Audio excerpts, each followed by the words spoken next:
આજે છે પૂર્ણ દિવસ એટલે કે કિશોરીનો પૂર્ણ દિવસ છે. તો આ કિશોરીને કેવું કે કિશોરીમાં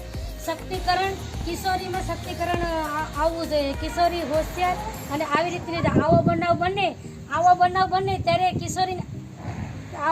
બને ત્યારે કિશોરીને આવી રીતની સશક્તિકરણથી રહેવું જોઈએ. આવા કોઈ પણ છોકરા જો કોઈ પણ રીતે હેરાન કરતા હોય તો આવી રીતની કિશોરીને એને મારવો જોઈએ અને પોલીસમાં પણ જાણ કરવી જોઈએ, જેથી બીજી છોકરીઓને પણ આવી રીતનું કંઈ પરેશાન ન કરી શકે. આવા છોકરાઓ કે જે છોકરા છે એ તોફાની હોય છે અને છોકરીઓ ડાયું હોય છે, એટલે આવી રીતનું વારંવાર આવા બનાવ બનતા હોય છે. તો આવી રીતનું જે કંઈ પેલું થતું હોય તો આવી રીતની છોકરીઓને તરત જ પોલીસમાં અથવા હેલ્પલાઇન ઉપર તરત જ આ બધી જાણ કરવી જોઈએ.